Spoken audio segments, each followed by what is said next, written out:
What's going on, golf addicts? Welcome to the Tour Junkies Golf Show on the Better Sports Network. Pat, it is episode 22, if Oh, that's right. I'm trusting Tony there, but my episode goodness. 22. We've done 22 of these. Can you believe that? It's gone by so fast, DB. When you're having fun, time flies. Has That's it what really been 22 though? I'm trying to think. I mean, that seems like a lot. Yeah, well, But here we are. It's Memorial Week. It's an elevated event. We're at Jack's Place at Muirfield Village, coming off the Colonial or the Charles Schwab Challenge at Colonial last week. We're going to recap that a little bit. It got a couple of interesting moments that came out of Colonial on Sunday, but we're going to also get into Memorial a pretty good bit. We're going to have our friend Will Haskett on. He's going to stop by, talk a little bit about calling golf, covering golf, writing about golf, being a stats nerd that Will Haskett is. We appreciate him coming on. So he'll be on here a little bit later. We're going to obviously preview the tournament and go from there, Pat. But I guess first of all, I should say, let you do more victory lapping for hitting Emiliano Grillo at 80-1 on your betting card for a half unit play, netting you 40 units, my friend. Bravo to you. Well, thank you, DB. And you know what? I was getting down there. I was about even for the season after 2 hits early on. I got a little careless, I might say, with the major bets, and bet a little too many units Masters Week and the PGA Championship. But I got it all back with Emiliano, and you know what? I've bet him over the years, and he always disappoints me, DB. He almost did. He almost disappointed me again. But you know what? He came through. And it was a great hit and a good week for me. So I was pretty excited about it.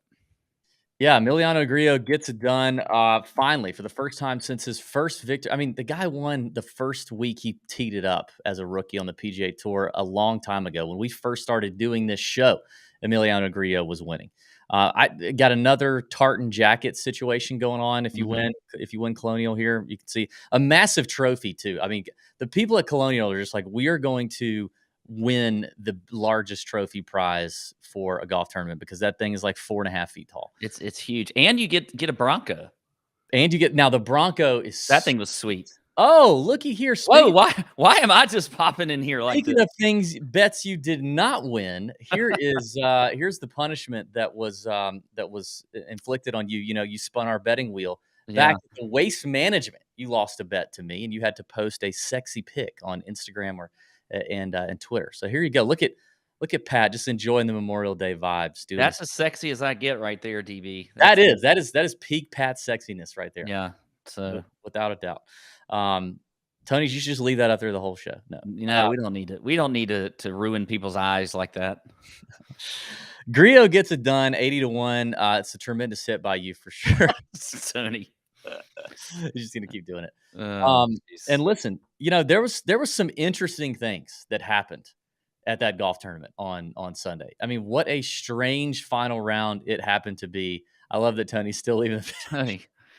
Tony. You know, just strange things happening. Really, really strange. I mean, what the crap was Grillo doing with what did he have? A 2-shot lead? 2-shot lead on a very tough golf course. Nobody's making birdies on those last few holes. I mean, if you're just a casual golf fan or not even a golf fan at all, or do you just happen to be watching, you barely watch anything. And I'm like, hey, on Sunday, the guy with the lead hit it into an aqueduct. I mean, are we playing in ancient Greece? Is that what that was? Was that what they called it? Yeah, I think that's what it was. I mean, it was kind of a glorified ditch, but I think, I mean, on the radio, they were saying... What makes it a glorified ditch? Just that it had water in it? Yeah, but well, it had cement, you know? So, like, a ditch to me is like, it's got a lot of dirt and stuff like that. Like, it's not, like, paved. So it's like a high-class ditch. Yeah, basically. Okay. But, I mean, the last time I heard the word aqueduct was like when I'm in, you know, we're in middle school and we're learning about ancient Greece or elementary school, you know, and they're talking about the aqueducts that brought water to all the peoples in Rome and stuff. True. But Emiliano hits it in there. And I mean, you know, I'm thinking this is over. I'm thinking it's over. Emiliano's got it. Now we were also, I mean, we were obviously pulling for Grillo because you had him on the card, but we were also pulling a little bit for Adam Schenk because our good friend and caddy, Brett Swedberg, was on the bag for Adam in his very first week on the job. He's going to be full time with Adam Schenk now. So we were kind of cheering for him too. But like Grillo just lets everybody back in. It was the weirdest thing. I think we have a clip of this ball just trickling down slowly, and everybody's watching it, following it along, and videoing it. Grillo's like, "What am I supposed to do with this? What is happening?" As his possible tournament hopes for victory just gradually drift on down that uppity ditch. You know, that real high class ditch. Yeah. Do we have the clip? We don't have a clip. Sees the shot. Uh-oh. Goes ahead and swings away. This is right going right. You got to watch out here. Well, that was deep. Just to clarify, he's going toward the tee, not going to make it all the way that far back, but it's going to get to an area here.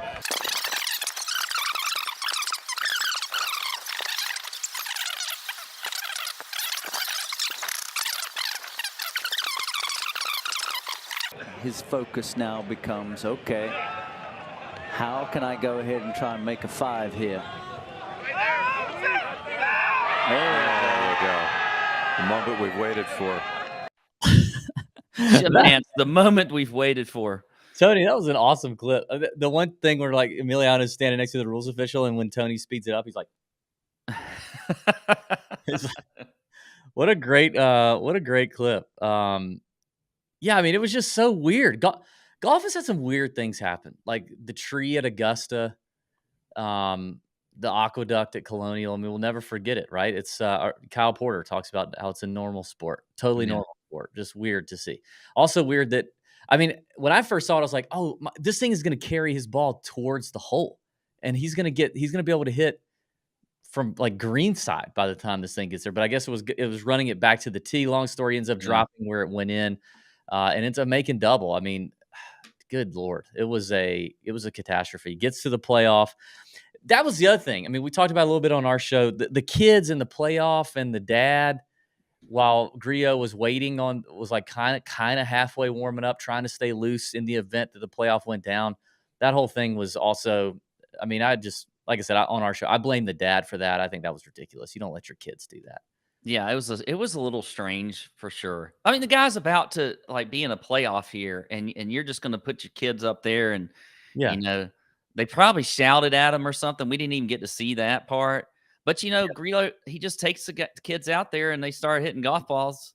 It's like I said on the show. I mean, you know, some people might need a beer or something to relax. He's like, hey, I'm going to teach the kids some golf. That's going to relax me a little bit. I don't know.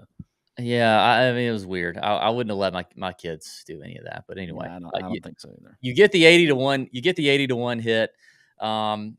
It was a nice hit for you, and now you're up. Now I am down. I am now in the negative units for my outright card, and it's getting tough. It's getting really tough. I've already released the card for this week, and I'm excited about it. I do feel good about it, somewhat. I mean, you know, self-inflicted 25-1 or longer has to be on the card for my, you know, to go on my card. And that's tough when you're looking at the top of the field here at the Memorial, but we'll get into that here in just a second.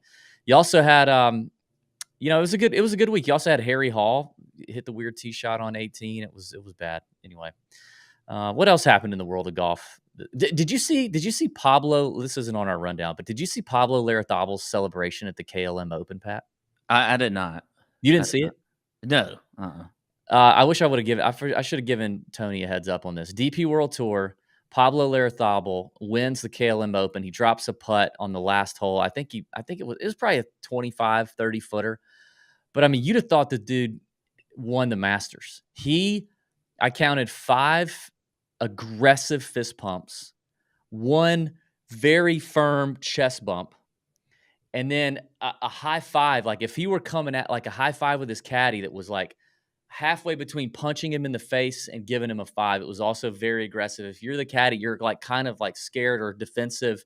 Just absolutely went bananas over winning the KLM. And it gets him into the Ryder Cup discussion, Pat. It actually puts him 9th in the Ryder Cup points for Team Europe, which I want to talk about Ryder Cup here in a second too. And I mean, Pablo looks like he's got some heat behind him. He's got a little bit of electricity. He's playing really well. He's a journeyman. I think he's 40 years old. He's won like 9 times on the DP World Tour. But he wins the KLM Open. I think it's his 2nd or 3rd win this season. and he's got quite the celly. It looked reminiscent of like a P. Reed Rory celebration at Hazeltine in 2016. I'm just telling you, if this dude gets to the Ryder Cup team for Team Europe, which it looks like he could, be on the lookout for some hot celebrations from Pablo Larrazabal. Yeah, I mean, he's been coming on this year, and actually the last couple of years. And you know what? If you're going to make a Ryder Cup, you might as well be good at your celebrations. All right, so it's a good sign for the European tour that or the European team that he's good at celebrating. I feel like the DP World Tour has, like in general, really good celebrations, like way better than a lot of the PGA Tour celebrations. These guys genuinely go nuts every time they win, but they've also had a lot of exciting finishes this year, kind of like the PGA Tour. It's been pretty good. So did you watch any of the exciting finish at the at LIV Golf in DC? I wasn't able to do that. You were not. I wasn't. I mean, I was excited for HV3. I will say this: I did put it on for a little bit. Oh, you did? It was kind of, I don't know. There wasn't a whole lot going on as far as I was concerned, but it wasn't the very end. So okay. Yeah, our boy HV3, friend of the Tour Junkies show, gets his first LIV Golf victory, and along with 4 million bones, baby. I mean, that's HV's kind of turned it up a little bit this season. I think last season he was a little, I don't know. I think he was adjusting to the backlash of going to LIV and the different lifestyle that he had coming on to LIV from the PGA Tour.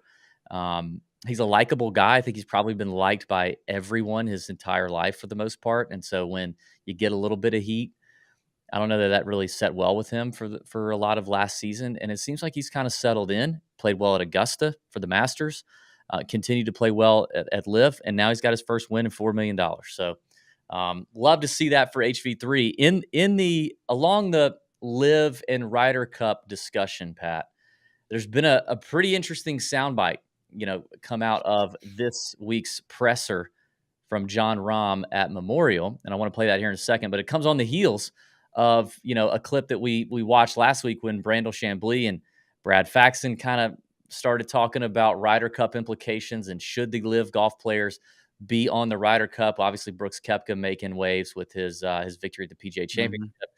And we talked about Brandel's brain being broken. I don't know if that's hard to say, Brandel's brain being broken. I don't know if it's still broken, but if it was starting to kind of reboot, this clip from Jon Rahm when asked about kind of the Ryder Cup discussion and Sergio, a comment Sergio made, might also continue to hurt poor Brandel's brain. So here, watch this. I'm going to miss him. We had a great partnership at Whistling Straits. And I'm going to mention history again one more time. A Spanish duo in the Ryder Cup, I think to me is embedded into the roots of the Ryder Cup with what Seve and Ali were able to do throughout their partnership, right? So it's a little sad to me that politics have gotten in the way of such a beautiful event.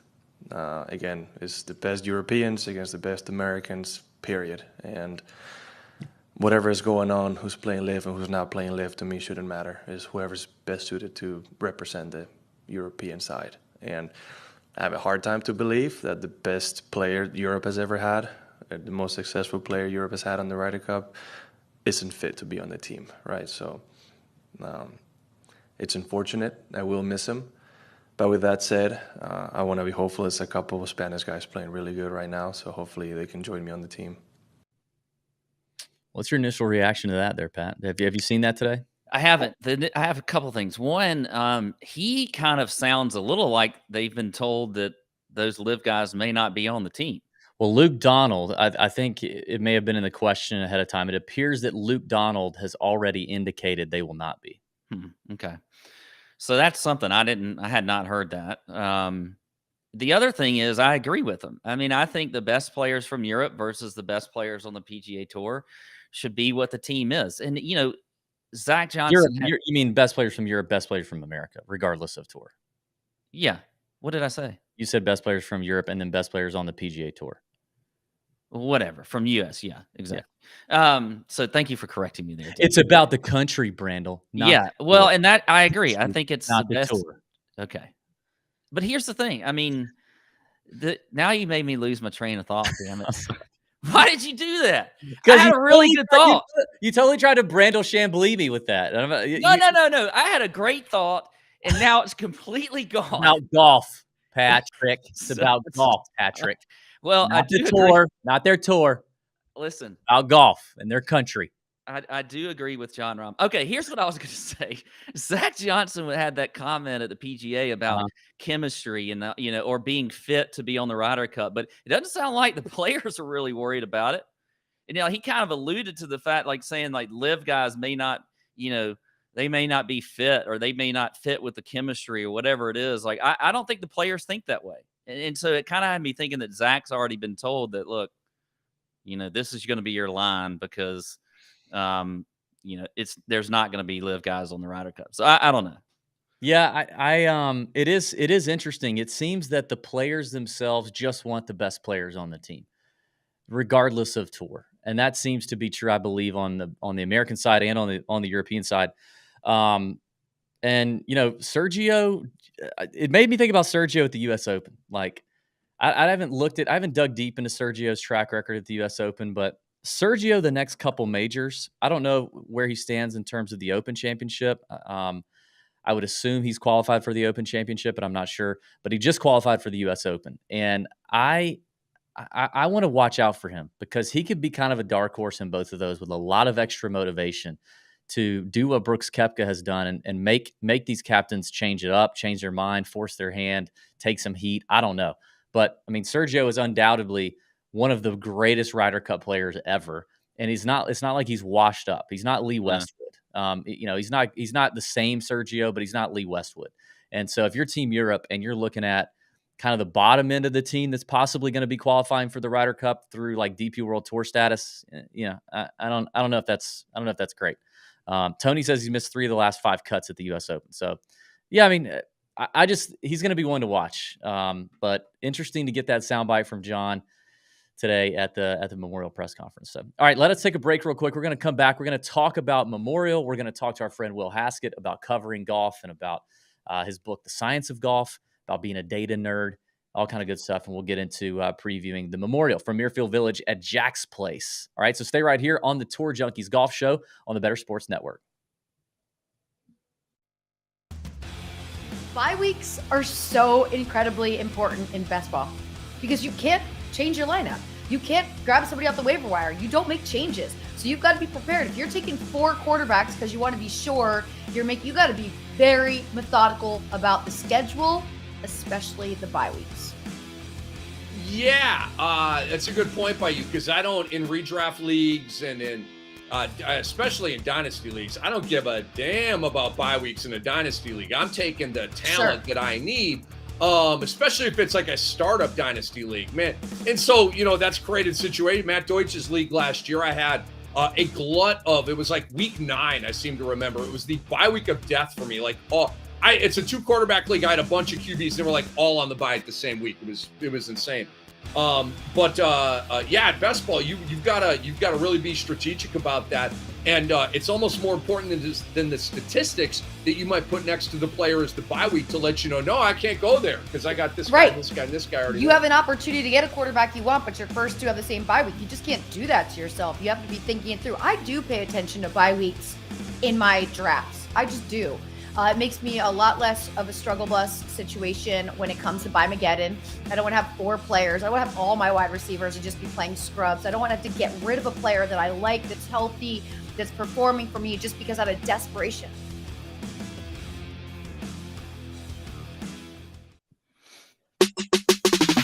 Now back to Tour Junkies. Damn it! Hit one good f***ing iron shot. I don't think you like that one. On Better Sports Network. Our boy Drew Phelps over at Fantasy Alarm has his preview of the Memorial Tournament available now, breaking down everything you need to know about Jack's Place at Muirfield Village.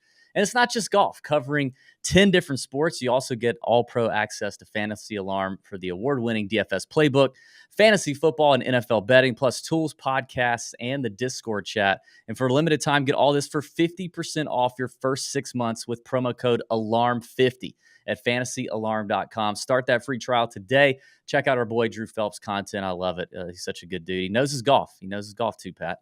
Another guy that knows his golf is Will Haskett. Let's bring in Will Haskett, SiriusXM PGA Tour Radio broadcaster, author of The Science of Golf. He does some ESPN Plus coverage. Will, how we doing? Boys, thanks for having me. This is fun. Of course, man. Thanks for coming on. I want to ask you this. You've done a lot of coverage for Memorial, and our boy Drew Phelps in that Fantasy Alarm article asked a question, and I would like to ask you the same question. When you hear the name Jack Nicklaus, what's the first thing that comes to your mind? Is it the major count, or is it kind of like what he's done for golf in his later years? Yeah, I mean, I think it's the greatness of all time, right? It's the great argument of, who you're going to pick between him and Tiger. I tend to lean towards Tiger, but then I think just in terms of from my age standpoint, like our generational standpoint, it's like we grow up as fans of Tiger and what he did on the golf course, and we learn from Jack, right? Like, I'm too young to really have, I was 5 when he won the 86 Masters. So I have no actual tangible memory of him being the greatest that he was. You learn about that. But I've had the pleasure of interviewing him one-on-one a couple of times. His perspective's always been just absolutely incredible, just about what sort of the game is. And then, you grow up playing enough golf courses, you see enough Jack Nicklaus designs, you view him in sort of the same light you view a lot of the, I'm an Indiana guy. I live in Indianapolis. So Memorial is really near and dear to me, but I'm a Pete Dye guy also, right? Because Pete grew up here. And so I feel like I've spent half my life on Pete Dye golf courses. And then it's sort of Jack's touch in terms of architecture. So it'll be really interesting, for someone who's now 10 years old, who was barely old enough to remember Tiger's win at Augusta a couple of years ago, what that's going to be like for him 30, 40 years from now. What are the interviews going to be like with Tiger when he's in his 70s? Like, what is his impact on golf architecture going to be like? That's kind of how I view my relationship, I guess, with Mr. Nicklaus, is that he's sort of the sage old advice guy that's out there. You make a lot of good points there. That's a great point about Tiger. Before we get more into Memorial, I guess I want to kind of like educate the people on you a little bit. Obviously, I mentioned the book, The Science of Golf, which you can pick up on Amazon or anywhere you probably find books online. But tell us a little bit about that and about you. I know you've got kind of a golf data nerd side about you, and we are in that same vein. We do it every single week. We're looking at it every single week from a handicapping perspective. I'm sure you're looking at it a lot, to just covering golf the way you do. So maybe tell our viewers a little bit about that. Yeah, I appreciate you guys giving me a chance. I wrote a book last fall. I actually did a podcast for 4 years called The Perfect Number, and it was really just to help me in my play-by-play broadcasting space. I've been now on, covering golf on the PGA Tour for a decade.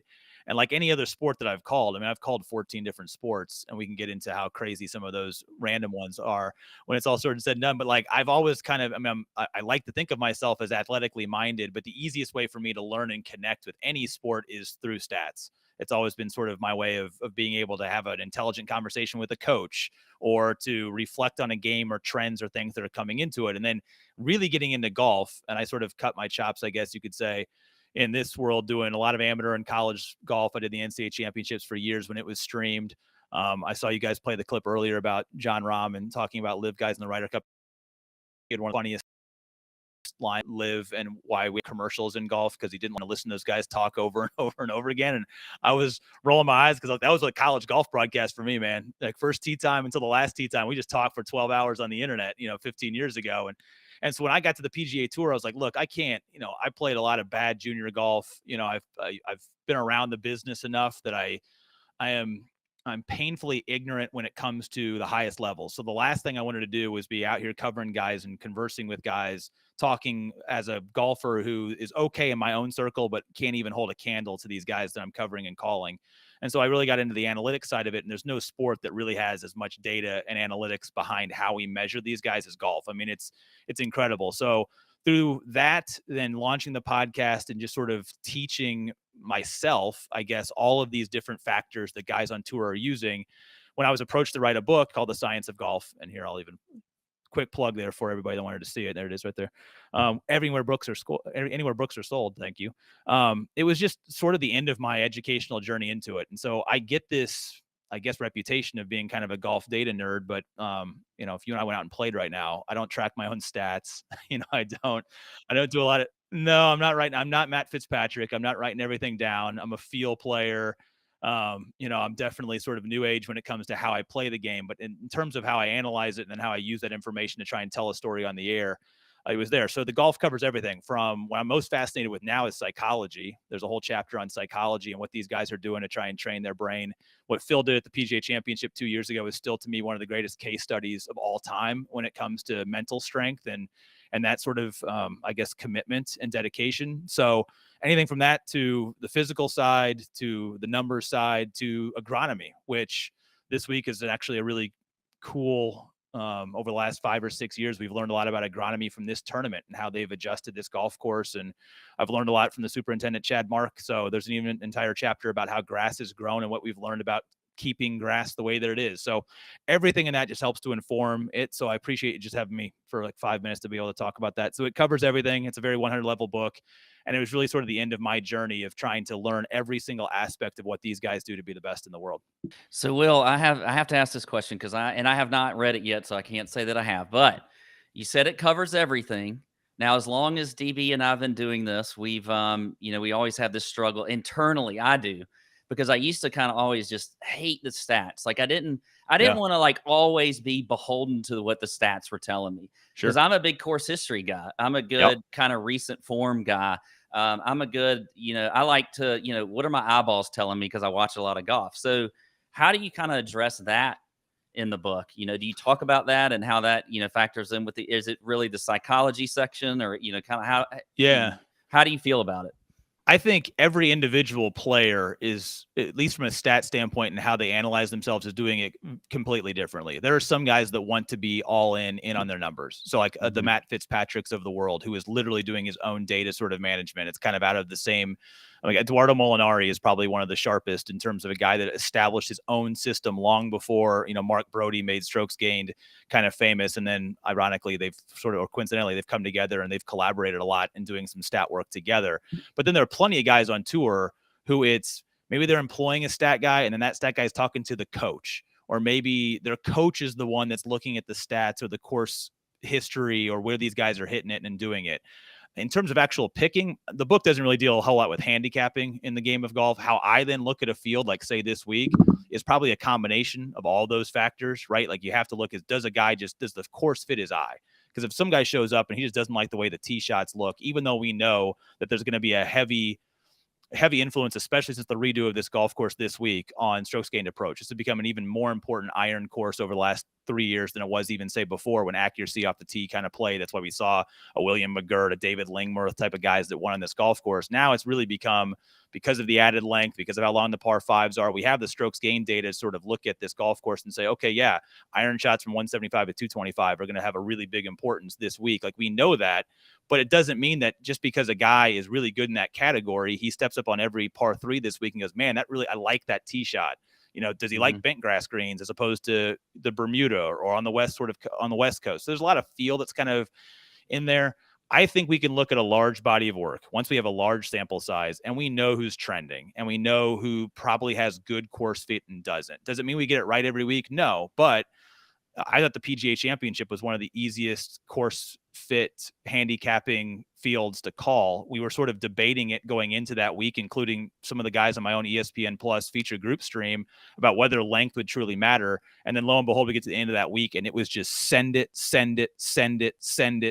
guy on the top of that leaderboard, because it had more winged foot characteristic to it than we originally thought. So some weeks it works out, some weeks it doesn't.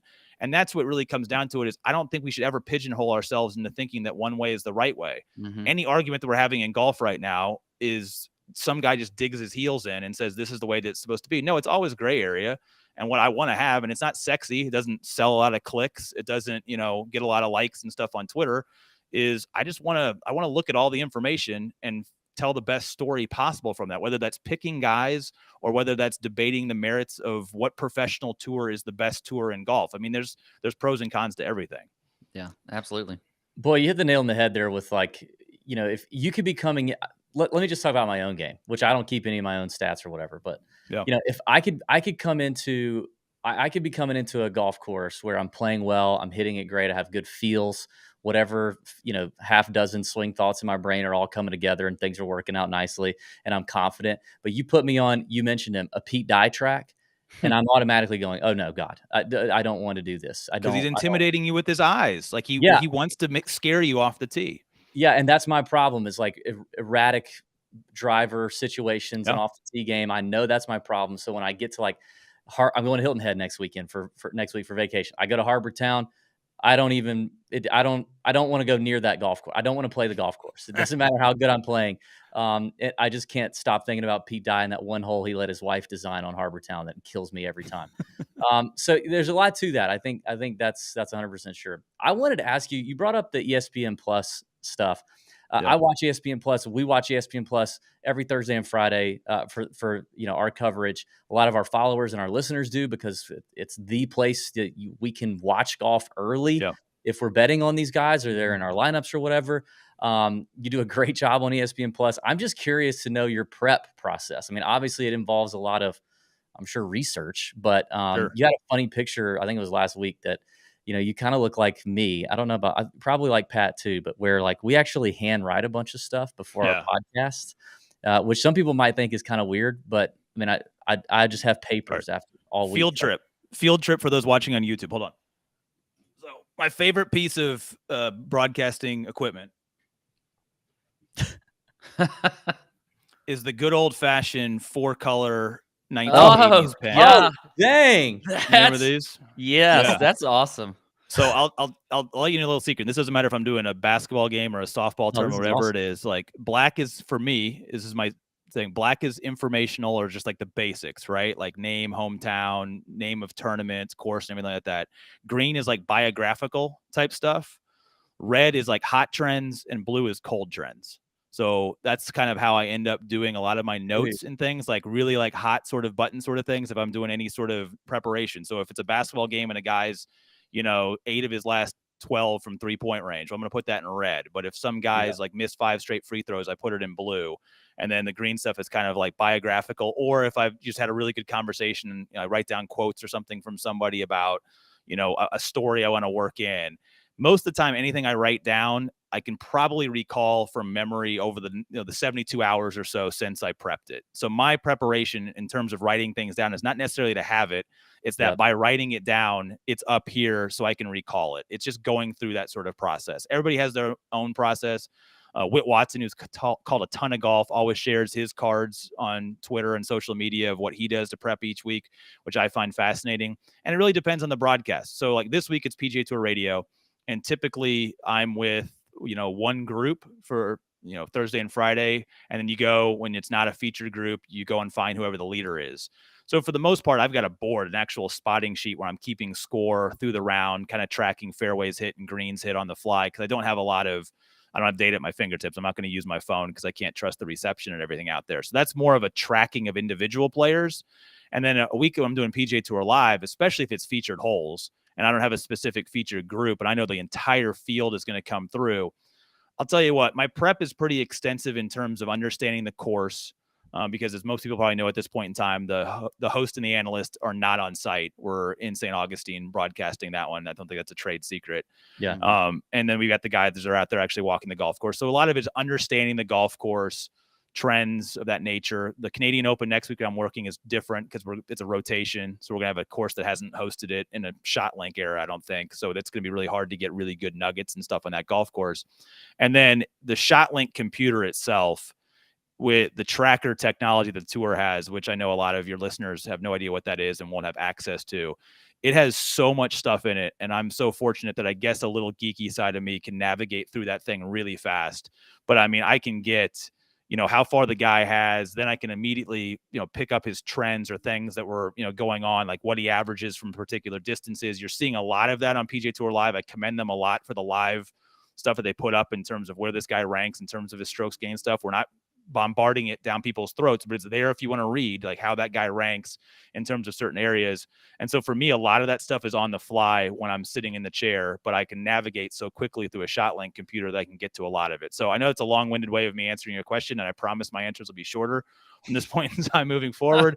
But like a lot of it is just getting information about the tournament, the trends, and the course ahead of time, writing all that down so I can sort of regurgitate that off of memory when I get into the course of a broadcast. And then the rest of the time, it's really kind of diving live into some of the stats and numbers that are going on there throughout the tournament and throughout a round.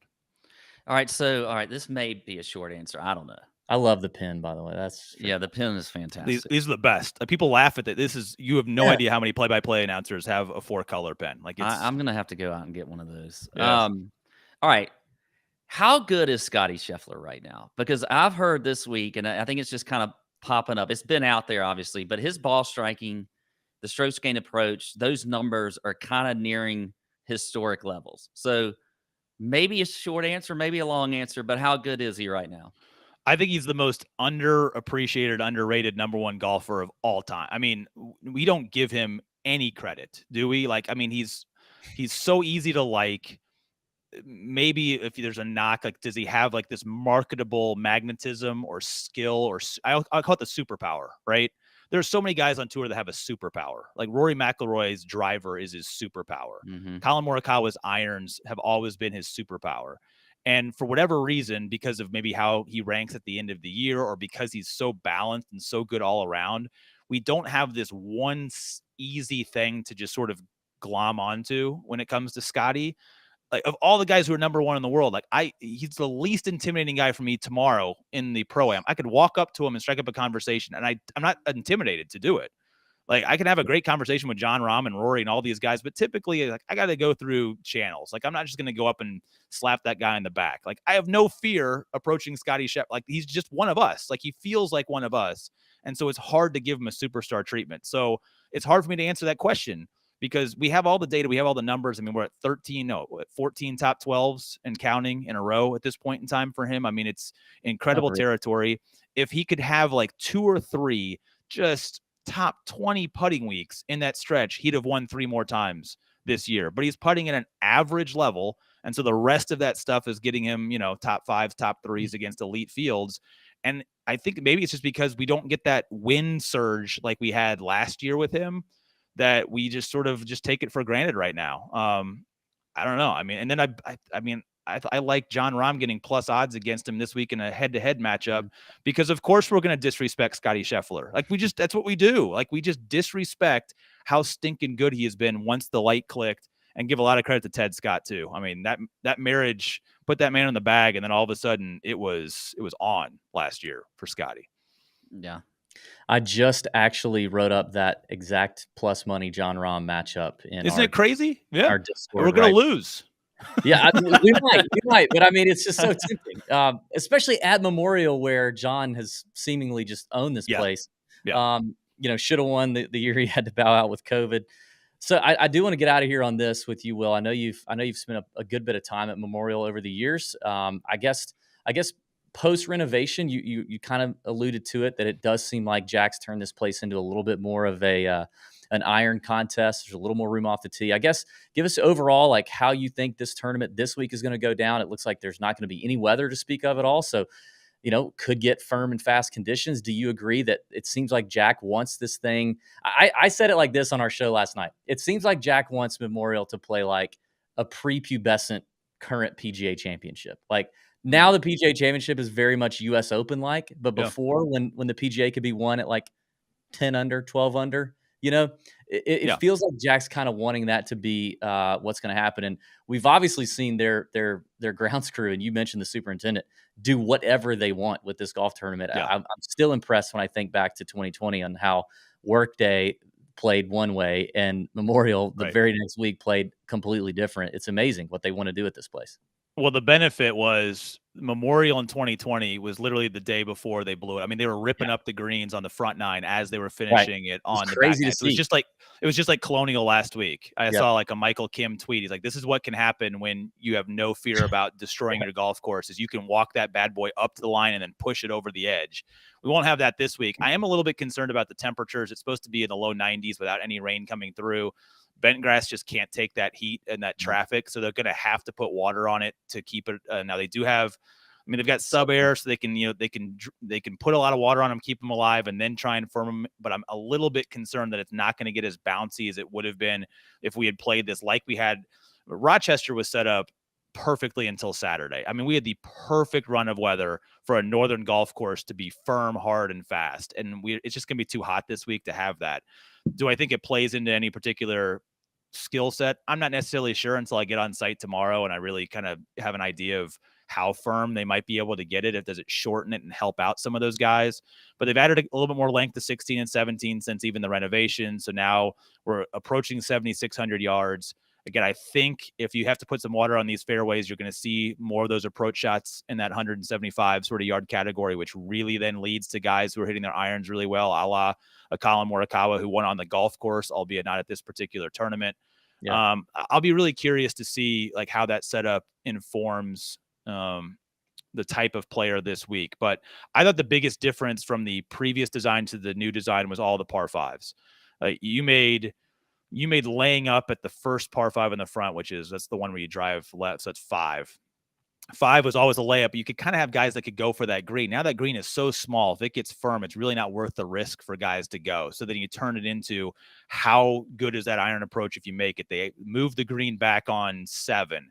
It's a different sort of feeling par 5. 11's a little bit longer. Taking out the 2-tiered fairway at 15 makes it a completely different hole. And you just saw guys that could really thrive with long distance approach shots, I think, at a bigger advantage, especially when it came to some of those par 5s where you have guys that now are like, oh, okay, like if I'm longer or I'm good with my long irons, I'm at a better advantage than guys who are maybe even laying up at the par 5s. So that makes a little bit of sense. So it's just, I think it's become a little bit more of a second shot golf course than it already was. But it's a totally fair test. Like you have to be really good around these greens because you're going to miss greens. So if you're a bad chipper of the ball, you're going to get eaten up around here. You obviously have to make putts. You have to keep the ball somewhat in the fairway. I think Jack has gotten this golf course in this golf tournament to really rewarding the best all-around type of players. And lo and behold, look at the guys that have won in recent memory. It's like Patrick Cantlay, short list of best all-around players in terms of all 14 clubs in the bag. John Rahm, one of the best in terms of all 14 clubs in the bag. Like you just can't fake it around Muirfield, and I think that's what Jack has gotten this place to be. Yeah, seems like it. Well, we're looking forward to watching it this week. Where can we catch you this week covering everything?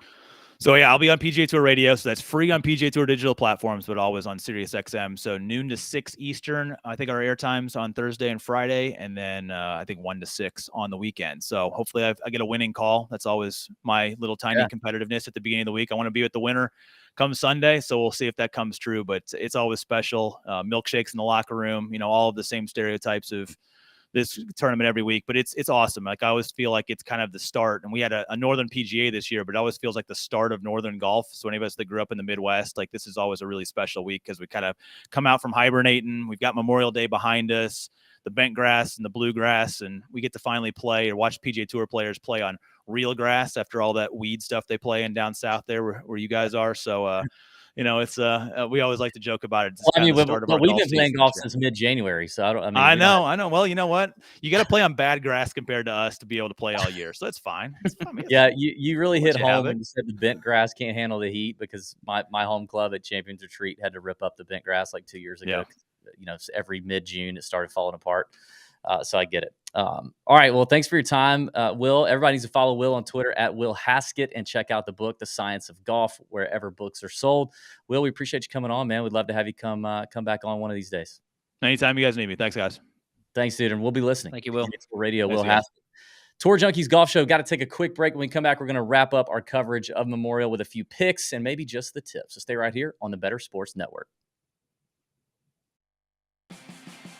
So let's get into some best ball philosophy here. Yeah. In your experience, going back many, many, many years, drafting in national tournaments, Bradley, have you historically been shying away from the running back position in favor of wide receivers? In favor of, if you're drafting in the FFPC, tight end premium format, in favor of tight ends as well. Is that the smart play when you're drafting this early in the drafting season? Yeah, so taking value is going to be huge, and looking at like running backs and wide receivers, like you want to take a look at how the structure is. So you mentioned earlier the FFPC has a couple different types, like they've got super flex and one quarterback, and so that's going to change your strategy a little bit if you have only 2 wide receivers or if you're drafting 3 wide receivers. And of course, the PPR is a different aspect compared to other formats or other tournaments. And so keeping in mind the pass catching upside of some of the running backs may be more valuable in those formats. So the Austin Ecklers, the Christian McCaffreys may be more value because they get more receptions, and so like I loved taking late shots a couple years ago on like the J.D. McKissicks of the world, who would get 50 receptions really cheaply. So that's something to consider. But when it comes to like overall value, like you're drafting, you're in the middle of a draft, and you just noticed that, I don't know, maybe it's Chris Godwin has fallen 14 spots, but Chris Godwin was not in your plans to be drafting. Like maybe you don't have a strong player take on Chris Godwin, or we're not like, my take is that I don't think the Bucs are going to be particularly good this year. But for him to be dropping, let's say 14 spots is more than a full round. And based on the data that we've seen, if you get to draft a player more than 12 spots ahead or behind ADP, so they drop 12 or more spots, you have an 84% edge over the rest of the tournament players who are drafting this player. Because typically this player isn't going to drop. The average draft position is a really strong indicator of where a player is going to go. And I think that is also on the flip side. If you are reaching too much, you're giving up value in your drafts. And so when it comes to value-based drafting, you need to consider, just because this guy isn't my plans or I don't have a strong player take on him, maybe that's your opportunity to sprinkle in some shares of this player at a good price.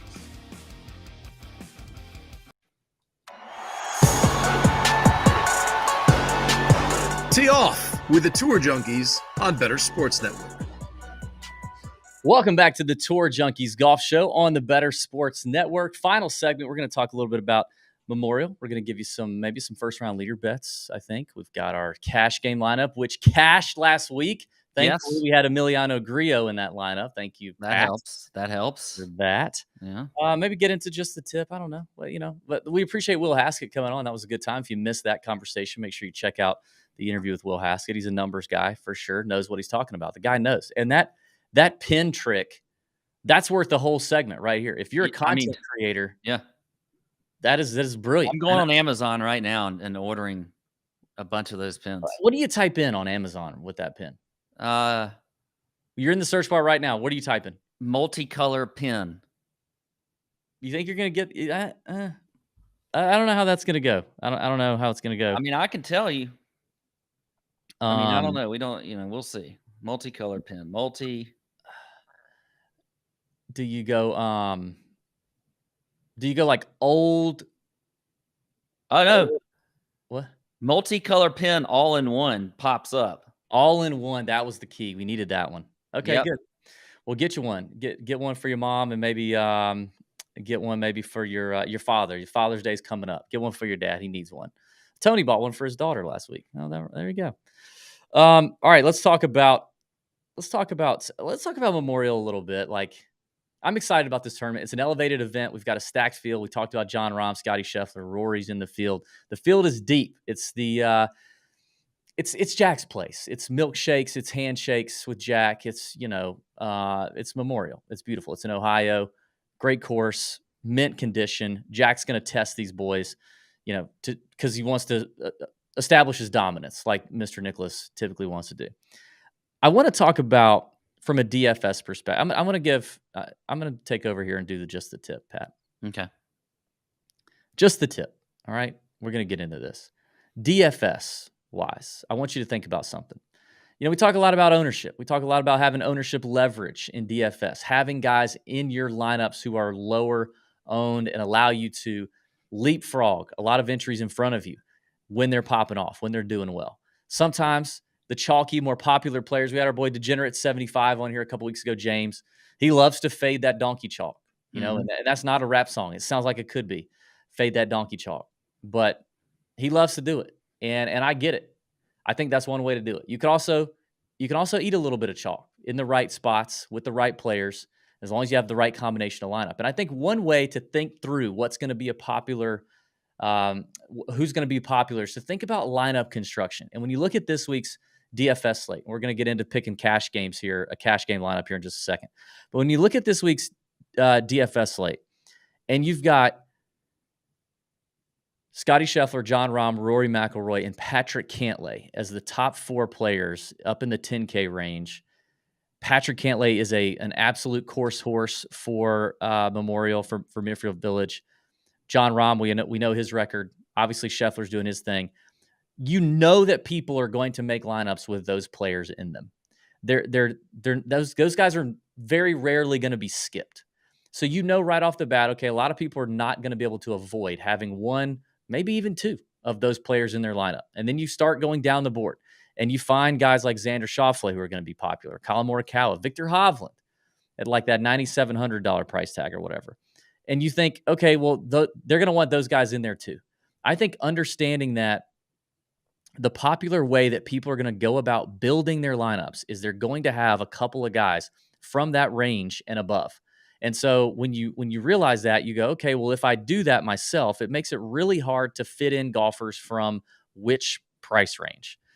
I would argue this week, that's the 8K range. If I put Victor Hovland and I put Scotty Scheffler or John Rahm in my lineup, I'm just going to go Hovland and Rahm. My average price is $7,300 for my remaining four players. Now, I might jump up and say, oh, I'm going to get a little Siwoo Kim at 8K, and I can still be in the low sevens. But it likely means that the 8K range is, yes, it's full of a lot of names that people are going to talk about on podcasts, they're going to write about. But are people actually going to get there in lineups as they start to build lineups? And I would argue in a week like this week, it's tougher to make yourself do that. So understanding popular lineup builds and lineup construction, I think, is key to helping you understand chalk and where it's going to fall. Pat, in our PGA Tour article we write for Golf Bet every week, talked about it this week. He said, why don't you try to be different? Start constructing your lineups in the 8K range. Mm-hmm. Now, it doesn't mean you weren't talking about, you didn't mean like fade everybody in the 9K and 10K. Oh, no. Yeah. You just meant all right, I want Corey Connors and I want Ricky Fowler. Now, see who you can fit in comfortably in that 9K and above range. Maybe it's just Patrick Cantlay, and you're comfortable with that. But just by starting your lineup with those two players and then not having the two above the Hovland mark and above, you're probably going to differentiate yourself a little bit. So understanding that it's not just about, okay, what is everybody projected at as individuals, but understanding how lineups are probably being built based on the pricing for the week. Would you have anything to add there, Pat? No, I agree. I think you're right. I mean, because I think a lot of us will tend to gravitate towards individual players and what their ownership could be. But then what you're really talking about too is like, what is the strategy going to be for that week, and how are people going to build, and what is a way to maybe be different from that? And because there are a lot. I mean, every tournament it seems like with the way pricing is in DFS. And the way the course is and everything else, like there's a lot of different factors with, how the strategy is going to be that week. So I definitely agree there. So, yeah. Good. Let's get to while we're here on DraftKings, let's do our cash game lineup right now. Let's build that. All right. So this is our cash game lineup for 50-50s or double ups in DFS. So simply trying to get 6 guys through this cut, double up our money and something like that. We're not trying to take down a GPP with this one. Less concerned about ownership. I'll start us off. I love Tyrrell Hatton at 9,300. Guy's playing amazing right now. And the little experience that he does have at Memorial doesn't bother me one bit. It hasn't bothered him at places like TPC Scottsdale or Quail Hollow or Sedgefield for the Wyndham. He's done just fine. I love Tyrrell Hatton. Okay. Well, I'm a big fan of Hatton this week too, so I definitely am with you there. I'm going to drop down, and this is like we just talked about here. I like Ricky Fowler a lot at 8,500. He's a guy has a lot of top 10 or top 20s this year. I think 7 of his last 10 starts. He's got a pretty decent history here as well. So Ricky Fowler, I think at 8,500 is where I'd like to go next. Speaking of a great history here, our boy Siwoo Kim at 8K. Feels fantastic right now. I mean, a winner earlier this season, a multiple-time winner on the PGA Tour. Not scared of anybody in this field, I can tell you that. Hits plenty of fairways, so he'll be playing from the fairway. The approach play has been sharp. His around-the-green play is very underrated. Love him at Muirfield Village at 8K. I'll take that. Okay. All right, so this is kind of keeping us right along the, median here. So I think the DB – I want to kind of stay in this 8K range. I like Hideki at 8,700. Love Hideki this week. So let's go with him. Past champion, got a great record here, and playing well, looking like vintage Hideki with the irons, I tell you. Yeah. All right, I kind of want to get a little different here, just a little bit. I don't want to go off the reservation, but I want to be a little different. What do you think about? I mean, Ben On, I think is going to be a popular play, but I kind of like him still. What do you think about? I've kind of warmed up a little bit to Tom Kim, and I don't think a lot of people are really interested in Tom Kim. But when you talk about accuracy, precision iron play, I mean, TK's the man. Yeah, I don't mind it. Also, he's definitely. I mean, he's not scaring leaderboards, but again, we don't need that really this week. We don't need to see him on the first page. He definitely is a cut maker. So I don't mind that at 7,900. So that's going to drop us down to 7,600. Yep. Pretty sure you don't want me to take Keith Mitchell, who I'm not going to take.